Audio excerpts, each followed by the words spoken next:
राधे कृष्णा। राधे राधे। आप सभी का दिन मंगलमय हो।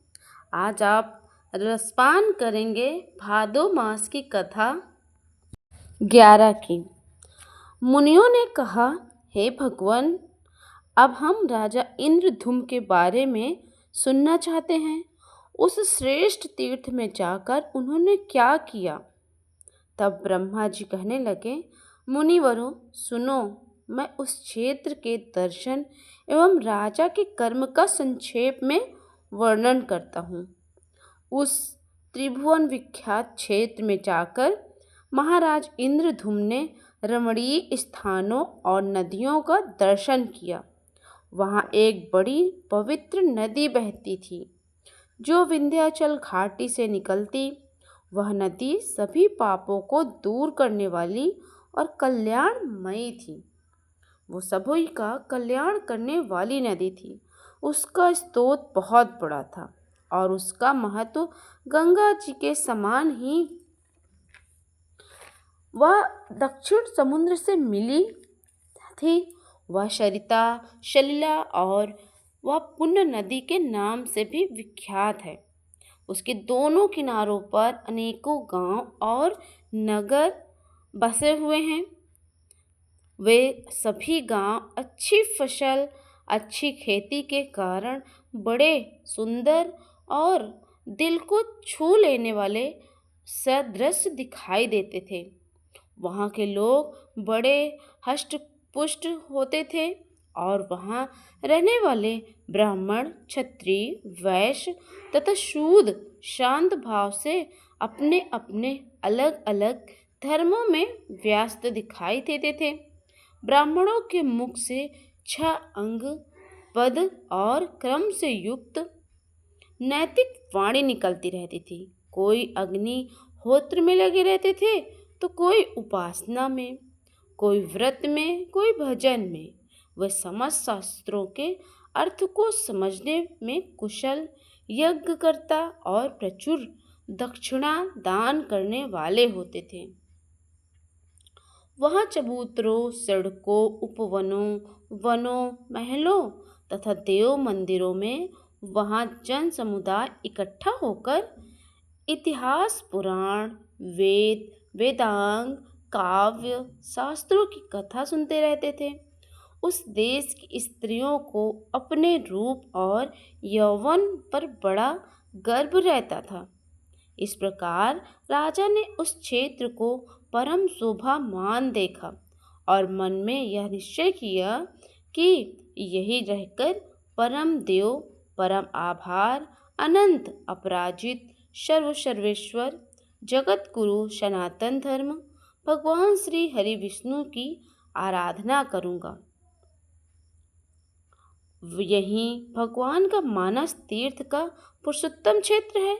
ये बात मुझे मालूम हो गई क्योंकि यहाँ कल्प वृक्ष सहित स्वरूप विशाल वट वृक्ष खड़ा है। यही इंद्र नीलमणि की प्रतिमा है जिसे भगवान ने स्वयं छिपा दिया है, क्योंकि यहाँ कोई प्रतिमा दिखाई ही नहीं देती।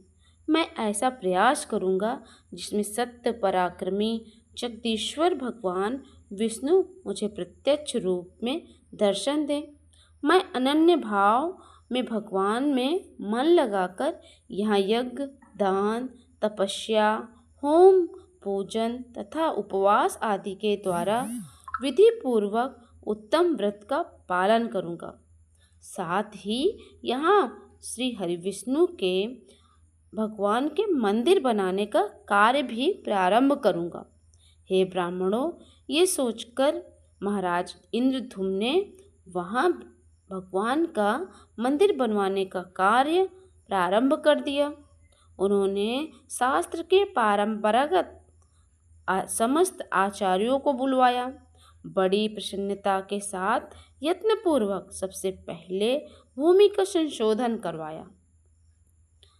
इस कार्य में ज्ञान का संपन्न ब्राह्मणों, वेद शास्त्र के परंपरागत अमात्यों, मंत्रियों तथा वस्त्र विद्या के विद्वानों को भी सहयोग प्राप्त था। उन सब के साथ भलीभांति विचार करके शुभ दिन तथा शुभ मुहूर्त में, जब चंद्रमा और उत्तम नक्षत्रों का योग था तथा ग्रहों की भी अनुकूलता थी, राजा ने श्रद्धापूर्वक आर्घ्य दिया। इसलिए कहते हैं, किसी भी शुभ कार्य का करने से पहले ग्रहों और नक्षत्रों को देखना जरूरी होता है। शुभ मुहूर्त में किया गया कार्य ही शुभ फल की प्राप्ति करने वाला होता है।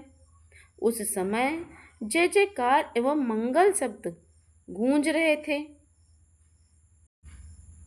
ब्रह्मा जी कहते हैं, इस प्रकार स्तुति करके राजा ने समस्त कामनाओं को पूर्ण करने वाले सनातन पुरुष जगन्नाथ भगवान को प्रणाम किया और चिंता मगन होकर पृथ्वी पर कुशा और वस्त्र बिछाकर भगवान का ध्यान करते हुए वे उसी स्थान पर सो गए। सोते सोते समय उनके मन में यही संकल्प था कि उन सबकी पीड़ा दूर करने वाले देवादिदेव भगवान जनार्दन मुझे प्रत्यक्ष दर्शन कैसे देंगे। सो जाने पर देवादिदेव जगत गुरु भगवान वासुदेव ने राजा को सपने में शंख चक्र और गदा धारण करने वाले स्वरूप का दर्शन कराया। राजा इंद्रधुम्न ने बड़े प्रेम से भगवान का दर्शन किया। वे शंख और चक्र धारण किए हुए थे। उन्होंने शारंग नाम धनुष और बाण को भी धारण कर रखे थे।